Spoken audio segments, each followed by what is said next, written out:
Like many Americans today, I worry a lot. Our differences have become magnified. Life feels more challenging. As a young couple with help, my husband and I could buy a home. Now it's harder for my adult children and their friends to do the same. Policies and politics have failed to produce a common vision that allows everyone to win. But there are signs of hope. So, join me as I set out on a journey of discovery to meet people across the country facing today's challenges with fresh ideas and optimism. Welcome to Becoming America. America, I reach out and talk to you.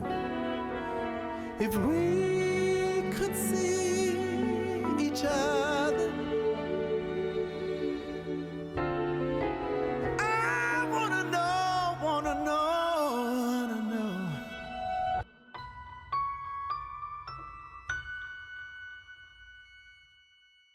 Where you coming from?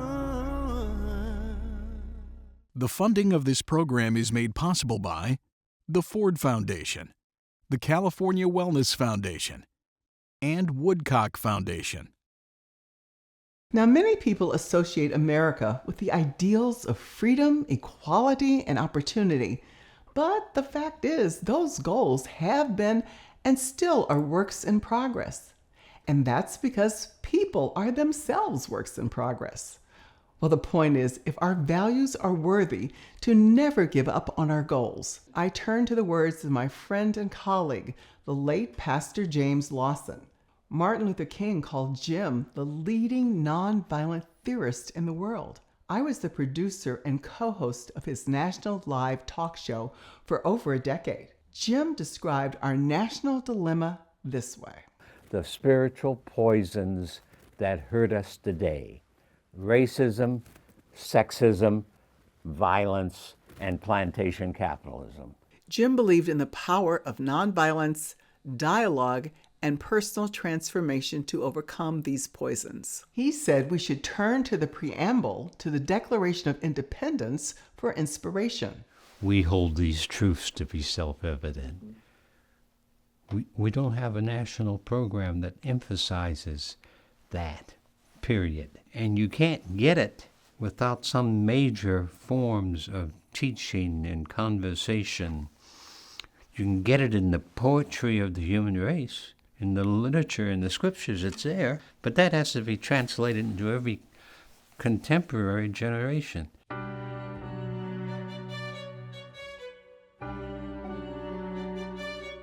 With that in mind, I decided to go to Philadelphia. I saw Independence Hall, where the Declaration of Independence and the Constitution were debated and adopted. I also interviewed participants attending the Second Young People's Continental Congress, or YPCC. Students and teachers from around the country were brought together by three organizations: National History Day, Carpenters Hall, and Generation Citizen. The goal? Teaching young people how to put the founding ideals into action. A long-term budget plan that allows this program to exist for as long as it needs to. Getting people involved about learning in civics, because the more people learn about civics, the more likely they are to be active in our society. I met Andrew Wilkes, the Civic Voice and Policy Officer for Generation Citizen at the National Constitution Center. So you say this is a real hands-on activity. It's not just memorizing things, but it's like active. They have conversations based on focus issues that they care about. They create classroom constitutions that are modeled after an understanding of how the U.S. Constitution is set up. And then after they have their classroom charters, if you will, they pick their focus issues. They then conduct community interviews. We call it community-based civics, because the goal is to learn about how decisions are made on issues that affect students' lives. So how did the participants feel about the program? I asked three of them. Tell me about yourself and what you're learning. It combines these three different factors: the civic education, history, and leadership. Nithya, what's it been like for you meeting people from different backgrounds? It's truly inspiring, because I get to learn about their experiences and their love for history too. I've already made a friend, her name is Ella, she's from Montana, and she was telling me how she lives in a town with only one stoplight. And I was like, that's amazing. Coming from Colombia, which is more like 150,000 population, meeting people from such diverse backgrounds has truly been really cool. And then also on top of that, like that we're all truly interested in history and civic education as well, and just civic engagement within our communities. Well, some of the magic of an immersive program is that students and teachers are able to walk around buildings where disagreements between the founders were hammered out to create a new nation. Like other visitors, they learned it wasn't an easy process. The first Continental Congress was held here at Carpenter's Hall in 1774. I went there to talk with Executive Director Michael Norris. So tell me a little bit about those early days. Here they argued about should colonies have one vote per colony, or should those votes be proportioned according to the population of that colony, right? Sound familiar? What was significant about the First Continental Congress was the coming together. That was a moment where people put aside what they thought or what differences they had, so they could focus on a shared challenge, that needed to be addressed collectively. So for us today, that's a really telling moment to remind folks, like, this can be done, right? We can surmount polarization to solve problems. Garrett, you've learned a lot here that surprised you, I know. What are you going to take back to your hometown? I've learned a lot about just how diverse our nation's beginnings have been. It was really segregated and it was not connected. Everyone had different ideals, everyone was arguing different things, especially in the Continental Congress. And I thought that was really interesting that people didn't agree a lot back then, and when they did agree, we got things like the revolution. Seeing people's perspectives on things that I haven't thought about myself in these experiences in our classrooms and our environments, like analyzing primary sources. When other people would point something out that I didn't see, I thought that was really nice, because then that gives me a deeper context as to what I'm learning about. For when people did agree, important things happened. What have you found are the challenges of getting civics actually in the schools? Over the past 3 decades, we've seen the crowding out of social studies in school curriculum. And a part of what explains that trend is that science, technology, engineering, and math have been seen as essential subjects, and civics has often been seen as a nice to have. We have disinvested in civics at the federal level. It turns out that for every $50 going to a STEM program, civics only gets 5 cents. And a part of what Generation Citizen is arguing, a part of what gives me so much passion, Bonnie, is the idea that civics is actually a must-have. Take a couple of minutes to reflect on it based on the activity that we just completed. As a teacher, I feel like I see examples in my classroom every day of young people disagreeing, but being able to come together and have a conversation, and whether it comes to solutions or it comes to some sort of relationship and commitment to being in ongoing conversations, it feels so satisfying to be in a room where that happens. Young people, you all really model for the rest of us, like how to be in conversation and commitment to, the founding ideals of liberty and fairness and justice.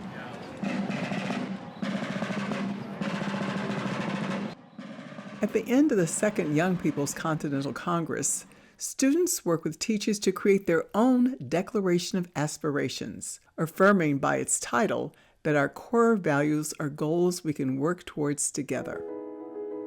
We, the delegates of the 2025 Young People's Continental Congress, do hereby declare the following aspirations for our peers and our country. We commit to building a future grounded in fairness, respect, compassion, and universal human dignity, so that all young people share the freedoms necessary to lead and thrive. That we and our government guarantee that economic opportunities are accessible to all communities across every region. That we expand access to high quality and well-funded education, free of government censorship at all levels, so that every American can live up to their fullest potential. We seek to build a community in which the technology, Knowledge and information necessary for informed civic engagement are available to all. In Philadelphia, YPCC students learned that, yes, the founders had differences, but when they put aside their disagreements, they were able to get things done. Students also learned listening to others was an opportunity to gain new insights. But what if one person's idea of liberty is another person's ideal of control? Take the hotly contested issue surrounding guns. Pastor Lawson said, "We've become too attached to violence." The human race has fallen in love with violence. But the powers of violence are all negative so far as the human species is concerned.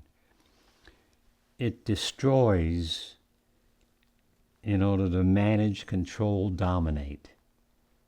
Because very often after it destroys, it takes a generation to restore. The presidents and the prime ministers are not the major casualties. Power is character. Power is the capacity to care about your own life and care about all the neighbors and care about the human race. I'd heard of a new program in Denver, Colorado, making progress, helping both sides of the gun issue find common ground. Well, I needed to know more, so I went to Denver.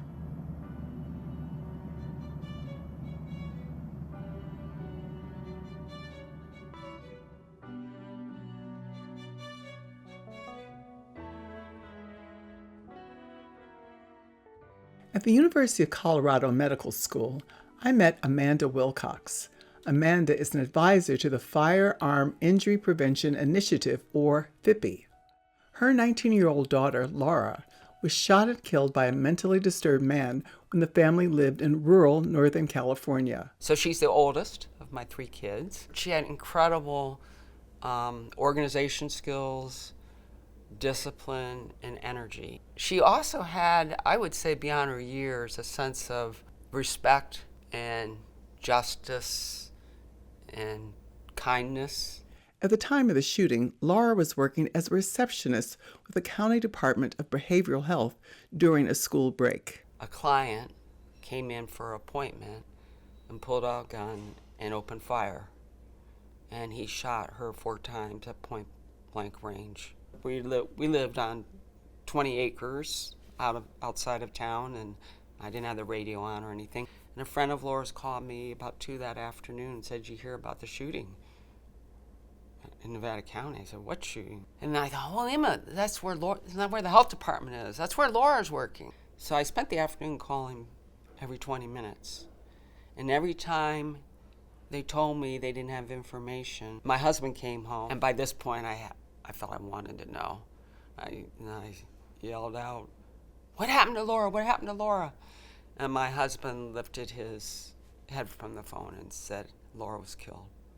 I felt like I was underwater, and my knees kind of buckled, and I walked over to our big easy chair in the living room and sat down, and my 2 tall teenage sons got in my lap.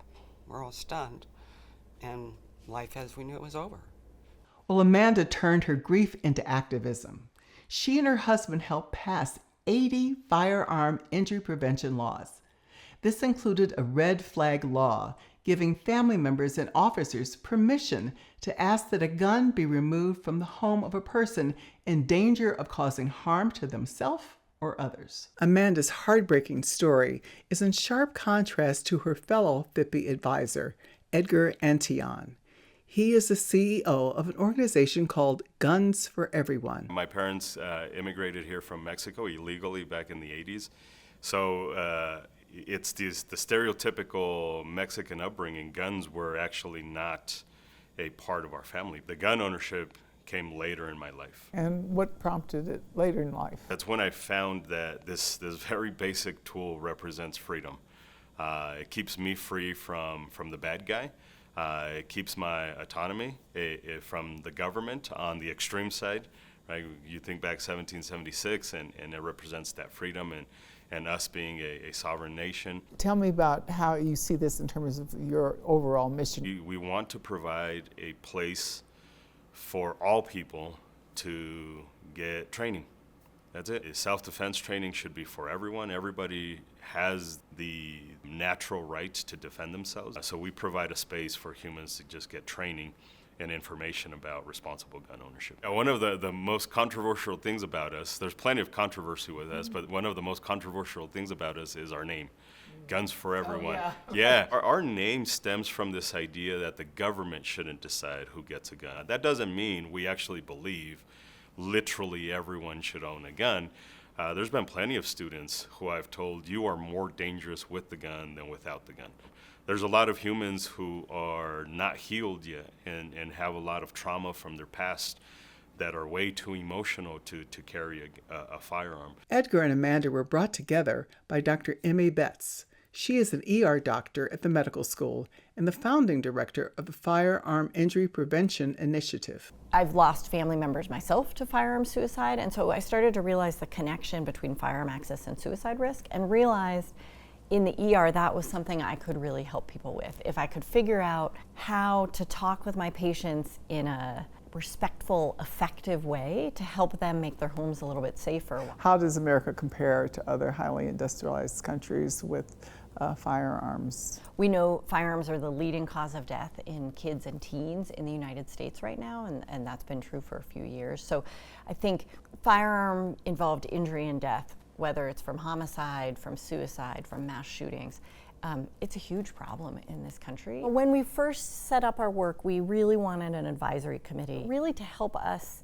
see our blind spots and think about things from different ways and think about how we could be most impactful. And so through our own networks and asking friends, we started to kind of make a list of people who we felt like could represent different buckets. Dr. Betz says having people like Amanda and Edgar on the advisory committee is critical. We really wanted an advisory committee bringing together diverse perspectives to help us think about the work we were doing, how we could do it better, and potentially into the future think about new directions.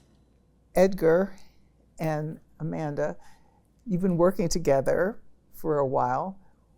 What was the most challenging part of it for you? Well, to be honest, I was quite uncomfortable probably for the first year, not because of the goals of the group so much, but just because I was new to Colorado. I had not been here long. Sort of the politics, the culture, the intensity around the issue is different here, and I felt almost like an outsider. I think the first couple of meetings we had, I was taken aback a little bit by the stridency, is that a word? How strident some of the members were. I just feel there's so many different forms of gun violence, and I think from FIPI, that's become even clearer to me. And a person who lives in suburbia who buys a gun because they are worried about a home invasion and just feel they need to protect their family, and hopefully they've been trained by Edgar. I mean, that's an important piece of it, is being a responsible, safe gun owner versus what is going on in urban settings. When Amanda said gun violence, because I'm thinking she's going to get attacked because she said gun violence. But if you ask any gun person, they'll get fixated on that phrase. And I only know this because I see it all the time. Like, we don't call it knife violence, we just say violence. So should I be saying violence with a gun? I mean, so because if we Correct. look at violence as a whole, that is very broad. Correct. All the ways we deal with it. Correct. I know Amanda and I know what she means. I'm a human who's had to use his gun in self-defense twice. So I would rather hang out with Amanda and share the message of reducing negative outcomes with firearms, even though we don't agree from a policy standpoint.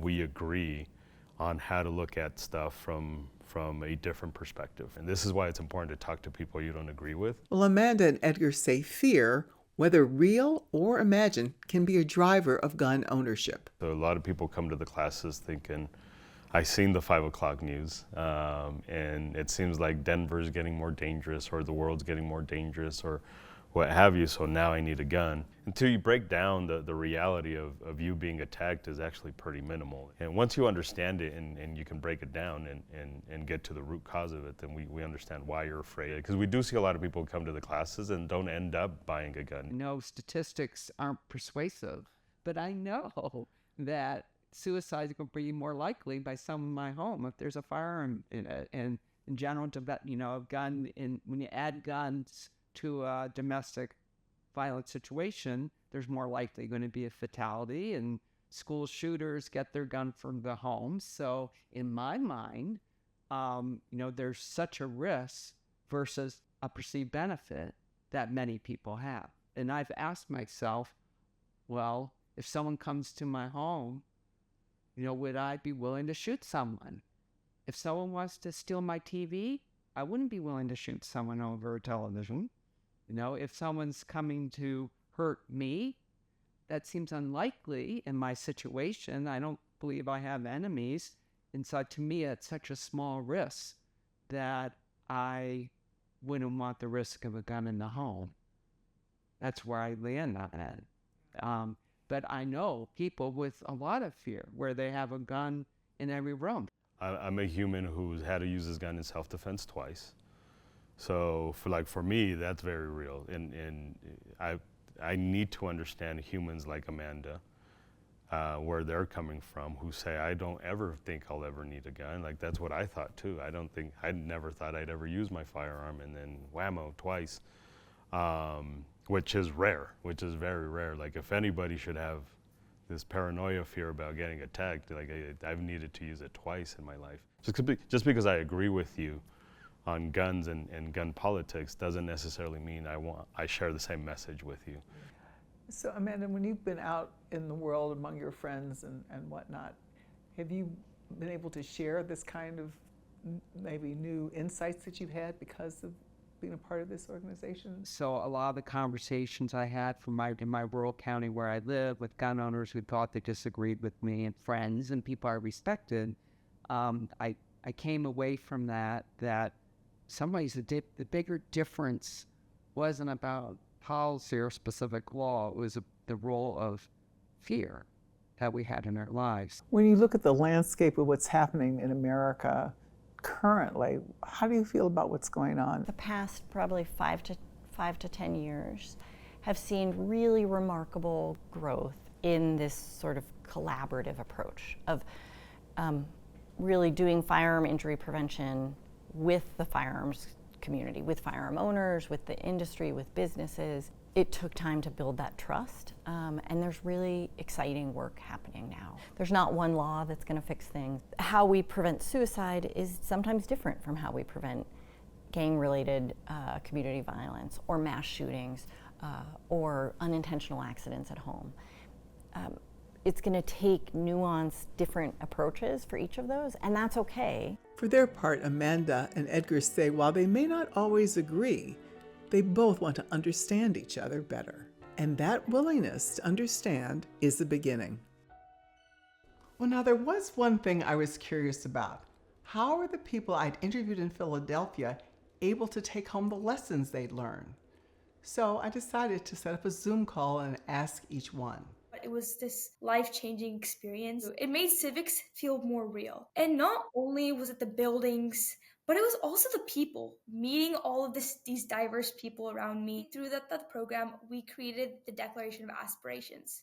And it was a document for our aspirations for our future. And I was able to bring that back here in South Carolina, attending high school, in different clubs that I am in right now. It was pretty much like on the local news. And so it was crazy because all my friends were like, okay, I need to see pictures. I think a lot of what took place is going to help kind of shape the curriculum. It definitely has opened my eyes to always looking at things in more than one perspective to try to take the best scenario and move forward with that. So as a teacher, this must have been really important to you. I mean, it's had so many tremendous impacts. I think the experience itself, seeing my student and other young people engage in the history of the founding of our country, whether it was a letter from George Washington to one of his lieutenants or an initial draft of the Constitution, it was wonderful and inspiring to see like them tangibly hold on to those documents they probably only ever heard of,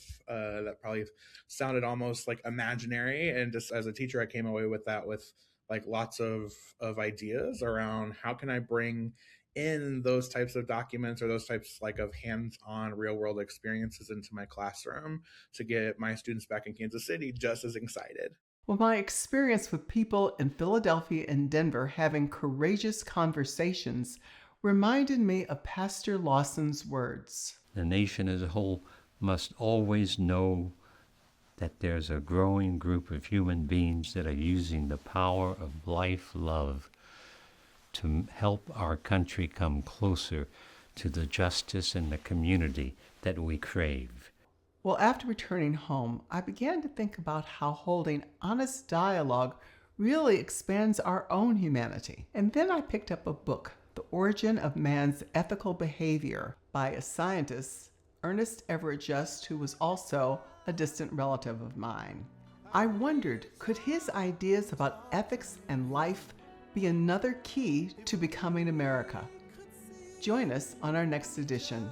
I'm Bonnie Boswell.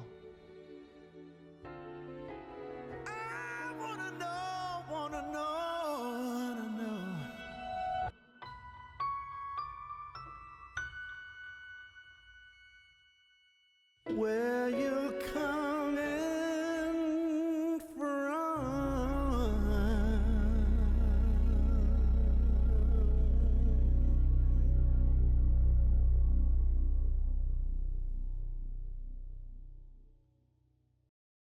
The funding of this program is made possible by the Ford Foundation, the California Wellness Foundation, and Woodcock Foundation.